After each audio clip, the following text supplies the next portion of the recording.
Bonjour chers camarades boursicotteurs, j'espère que vous allez bien. Hier matin, Statistique Canada a publié les plus récentes données de l'inflation au pays et l'inflation semble de retour. En fait, l'inflation n'avait pas tout à fait disparu, mais la tendance désinflationniste qui s'est installée depuis plus de 9 mois semble avoir pris fin parce que les données de l'inflation pour ce qui est du mois d'avril, ont rebondi par rapport au mois de mars et c'est ce qu'on va regarder aujourd'hui dans la vidéo. Mais la question qu'on va se poser, c'est à savoir si ce retour de l'inflation risque d'influencer la décision de politique monétaire de la Banque du Canada lors de sa prochaine rencontre. Est-ce que la Banque du Canada pourrait renouer avec les hausses de taux d'intérêt? Alors tout de suite, regardons ce qui s'est passé au niveau des données de l'inflation pour ce qui est du mois d'avril. Bien, regardez justement ce retour de l'inflation. Vous le voyez, on est passé de 4,3 à 4,4 sur une base annualisée et cette tendance désinflationniste qui s'est installée au pays depuis juin 2022, donc après 9 mois, a pris fin. Ce retour de l'inflation doit être nuancé. Là. On s'entend que le rebond n'est pas extraordinaire, mais tout de même, ça met un terme à cette tendance désinflationniste qui s'est installée au pays depuis plusieurs mois déjà. Maintenant, lorsqu'on regarde les données mensuelles, le portrait est un peu moins joli, c'est-à-dire que la hausse mensuelle est quand même très importante. De mars à avril, l'inflation a rebondi de 0,7 % au pays et ça s'additionne à des hausses quand même assez significatives de 0,4 et 0,5 % au courant des derniers mois. Si on annualise la moyenne des 3 derniers mois, l'inflation est quand même à 6,4 % au pays. On est encore très loin de la cible de 2 % de la Banque centrale du Canada, de la Banque du Canada. Maintenant, ce qu'on peut voir du côté de la tendance des inflationnistes au pays, c'est que clairement, les composantes plus volatiles du panier de l'IPC ont participé grandement à la désinflation. Clairement, lorsqu'on regarde ici l'IPC qui englobe tous les produits du panier, ben voilà, on voit que ça descend assez rapidement, alors que l'inflation fondamentale, elle, a fait du surplace pendant plus longtemps. Donc, clairement, ce sont la baisse des prix de l'énergie qui a participé à faire baisser l'accélération des prix au Canada.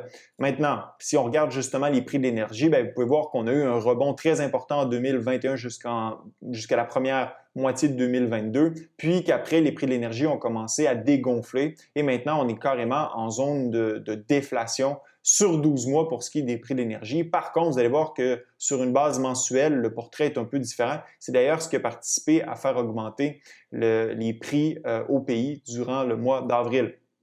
Donc, du côté des composantes du panier de l'IPC, alors sur une base annualisée, les aliments, c'est en diminution, le logement aussi.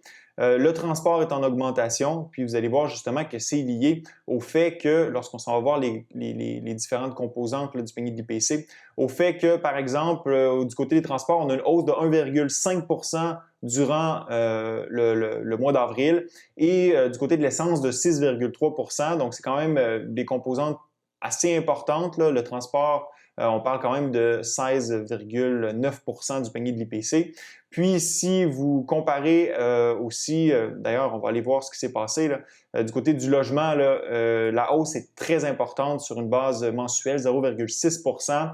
Puis, ça compte pour 29 % du panier de l'IPC. Si on va comparer à ce qu'on avait eu au mois de mars, mais la hausse n'était pas aussi importante du côté du logement. On était à 0,4 %, donc 20 points de base de différence par rapport à ce qu'on a obtenu au mois d'avril. Alors clairement, ça a un impact sur le niveau des prix. Maintenant, si on va voir les agrégats spéciaux, eh bien, en excluant les aliments, on est à 0,7 %, puis en conservant seulement l'inflation fondamentale, on est à 0,5 % sur une base mensuelle. C'est quand même très élevé, donc le travail de la Banque du Canada n'est pas terminé. Alors, qu'est-ce qui a participé à faire augmenter l'inflation au mois d'avril par rapport à mars? Bien, on en a nommé deux là, des composantes, c'est-à-dire le logement et l'énergie. Bien, on les retrouve ici. Donc, l'essence à 6,3 %, le coût de l'intérêt hypothécaire qui entre dans les coûts du logement à 1,9 %, les prix du loyer à 0,9 %. Donc, ce sont ces composantes-là qui ont fait que l'inflation a rebondi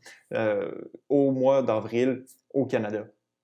Maintenant, qu'est-ce que la Banque du Canada va faire avec ces données-là? Est-ce que la Banque du Canada va réagir en réajustant sa politique monétaire, ce qui pourrait mener à une nouvelle hausse de taux directeur? Mon avis personnel, c'est que non, la Banque du Canada va maintenir sa stratégie qui consiste à maintenir son taux directeur à 4,5 %. Pourquoi la Banque du Canada va maintenir cette stratégie? Parce qu'au niveau des données qui sont surveillées par la Banque du Canada, on parle de l'IPC-Com, l'IPC médian, l'IPC tronqué, qui sont toutes des mesures d'inflation fondamentale, eh bien, le portrait s'améliore. On est passé de 6 à 5,7, on est passé de 4,5 à 4,2, 4,4 à 4,2. Donc, on a de l'amélioration de ce côté-là. Ça veut dire que la stratégie de la Banque du Canada, en fonction des données qu'elle analyse, fonctionne. Le taux directeur devrait donc rester à 4,5 niveau où se trouve le taux directeur actuellement depuis janvier dernier, où la décision a été prise par la Banque du Canada de maintenir son taux directeur et de ne plus introduire, du moins sur une base prédéterminée, des hausses de taux directeur. Alors, ce qui est important aussi de réaliser, c'est qu'à 4,5 le taux directeur de la Banque du Canada est au-dessus du niveau de l'IPC dans l'économie qui est à 4,4 Donc, la politique monétaire va continuer de faire son effet, mais avec le rebond qu'on a connu en avril par rapport à mars, mais ça nous laisse à penser que la Banque du Canada va probablement maintenir son taux directeur peut-être plus longtemps qu'on l'anticipait, étant donné que la tendance des inflationnistes semble peut-être pas être à l'arrêt, mais être ralentie par ce rebond sur l'inflation qu'on a connu en avril. Donc, clairement, le taux directeur pourrait rester à 4,5 pendant plus longtemps qu'on le pense.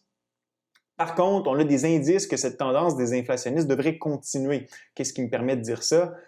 Si vous regardez par exemple ici du côté des biens, on a quand même une hausse de 0,6 durant le mois, 0,8 pardon, durant le mois d'avril. Par contre, lorsqu'on s'en va voir d'autres données alternatives qui nous donnent des indices sur la tendance inflationniste ou désinflationniste, mais regardez par exemple le prix des producteurs canadiens qui continue sa chute vertigineuse depuis avril 2022, où on avait eu une hausse annuelle de 17 des prix des producteurs. Maintenant, on est carrément en zone désinflationniste, ce qui veut dire que la production de biens, la production de certains services va continuer de baisser au courant des prochains mois. Même chose du côté des prix des biens qui sont importés. Donc, on a connu un sommet là, en décembre 2022 et puis maintenant, on voit que les prix des biens importés continuent de diminuer, ce qui veut dire que la tendance des inflationnistes devrait se poursuivre malgré le rebond qu'on a connu en avril du côté de l'inflation et que la Banque du Canada devrait maintenir sa position par rapport à sa politique monétaire, donc maintenir son taux directeur à 4,5 malgré ce rebond. Par contre, combien de temps le taux directeur va être maintenu? Alors là, je maintiens aussi ma position, c'est-à-dire que la Banque du Canada va le maintenir le plus longtemps possible. Par contre, si le ralentissement économique s'avère plus important qu'anticipé, donc la Banque du Canada s'attend à presque pas de croissance pour ce qui est du troisième, quatrième trimestre, si je me rappelle bien, dans la publication de son plus récent rapport sur la politique monétaire.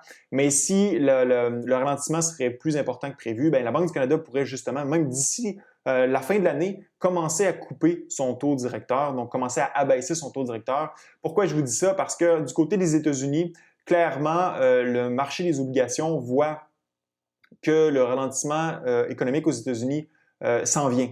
Qu'est-ce qui me permet de dire ça? Vous voyez en noir ici le taux directeur de la Réserve fédérale américaine et vous avez ce que le marché obligataire anticipe. Vous voyez que le marché obligataire a souvent raison dans ce qu'il anticipe. Si on retourne par exemple avant 2022, avant même que la Réserve fédérale américaine commence à augmenter son taux directeur, le marché obligataire anticipait déjà cette hausse et on l'a anticipé pratiquement jusqu'à la fin. Et puis maintenant, ce qu'on anticipe, c'est des coupes de taux directeur. Donc, c'est le cas essentiellement depuis février dernier où le rendement des obligations a commencé à chuter parce que justement, le marché anticipe un ralentissement, non pas un ralentissement, mais des baisses au niveau du taux directeur de la Réserve fédérale américaine. Et pourquoi? Parce que l'économie risque de ralentir plus qu'anticipé, ce qui fait que la Réserve fédérale américaine va réagir en abaissant son taux directeur pour ne pas plonger l'économie en dépression. Et si l'économie américaine ralentit, eh bien l'économie au Canada va ralentir aussi, étant donné la dépendance qu'on a avec nos voisins du Sud, ce qui veut dire qu'on pourrait anticiper la même réaction du côté de la Banque du Canada. Du moins, c'est mon opinion. Maintenant, ce que je veux savoir, évidemment, c'est ce que vous en pensez. Pensez-vous que ce plus récent rapport d'inflation, donc le retour de l'inflation, devrait amener la Banque du Canada à changer sa politique monétaire ou pas? Laissez-moi savoir dans la zone commentaire. Ce fut un plaisir d'être avec vous. À la prochaine.